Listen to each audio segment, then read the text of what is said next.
Сәлем достар, бүгін сіздермен осындай қайнатпалы крем қосылған тарт дайындаймыз. Рецептісі сіздерге ұнайды, міндетті түрде дайындап көріңіздер.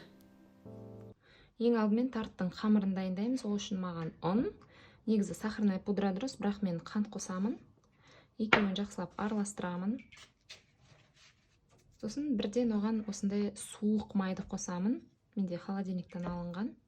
Жақсылап крошка жасаймын.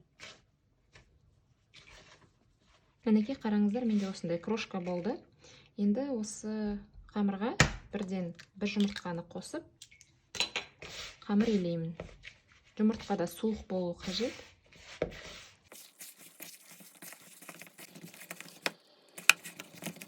Дайын болған қамырды негізі пищевая пленкаға орап, сіз 1 сағатқа холодильникқа қойып қою керексіз. Бірақ менде қазір уақытым тығыз болғандықтан мен бірден пісіремін. Жақсы піседі, сол себептен қазір шамалы ұн сеуіп, оқтаулап аламын. Форманың диаметрі 28, 23 немесе 26 қолдануларыңызға болады, бірақ 26 тым кішкентай болады, 30 қолдануыңызға болады, немесе 28. Осылай қамырымызды толықтай формаға жайып шығамыз. Міндетті түрде вилкамен тесеміз. Вилкамен тескеннен кейін үстіне пергамент қойып, біз бруз қоямыз. Яғни кез келген крупа, ол горох болуы мүмкін, фасоль болуы мүмкін. Мен фасоль қойып пісіремін.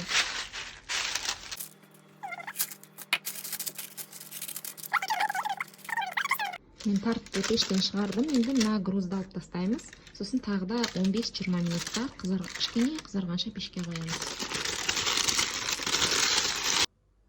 Тартқа начинка салма ретінде біз заварной крем дайындаймыз. Яғни бізге сүт қажет, кукурузный крахмал, қант, май. Бұл жерде 50 грамм жеке-жеке бөлінген. Мұны кезек-кезегімен қосамыз. Бір жұмыртқа немесе 2 жұмыртқаның сарысын қосуларыңызға болады. Сосын мен дәміне қарай фисташковый паста қосам. Фисташковый пастаны қоспасаңыздар да болады. Нутелла қосуларыңызға болады, немесе ерітілген шоколад қосуларыңызға болады, немесе мүлдем қоспасаңыздар да болады.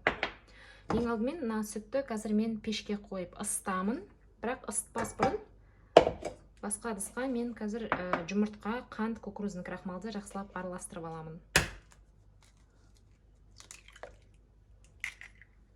Жұмыртқаға қант қосамын. Осыған енді кукурузный крахмалды қосамын. Жақсылап араластырамын.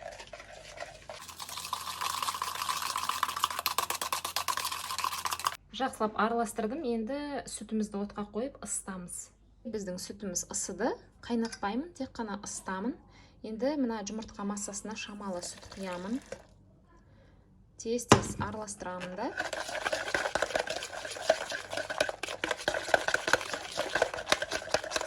Кері қайтарып тағы да құямын. Енді жақсылап араластыра отырып, осы кремді біз қоюлатамыз. Бізге тоқтамай араластыру қажет, себебі түбі жабысып қалады. Мінекей біздің массамыз уже қоюланып келе жатыр. Мінекей мен отты сөндірдім. Қараңыздар, қандай бізде қою крем шықты. Енді бұл кремге біз 50 грамм май қосамыз.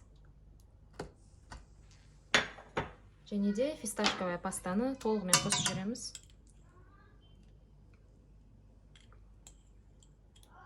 Фисташковая пастаны қоспасаңыздар да болады. Жақсылап араластырамыз.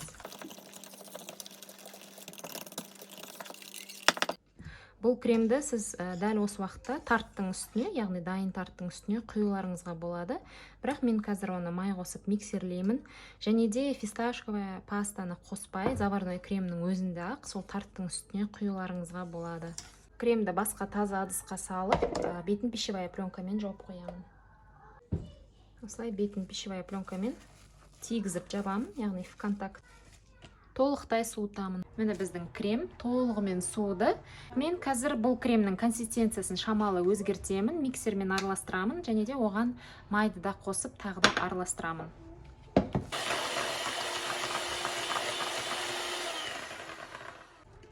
Және де тағы да миксерлейміз. Мінекей біздің крем дайын болды. Бұл креммен біз профитроли, эклер, кез келген бисквитный торт болсын, корждан жасалған торт болсын, солардың ортасына салып жинауға болады. Өте дәмді крем, міндетті түрде дайындап көріңіздер. Енді қазір ол кремді біз мына тарттың ортасына жағамыз.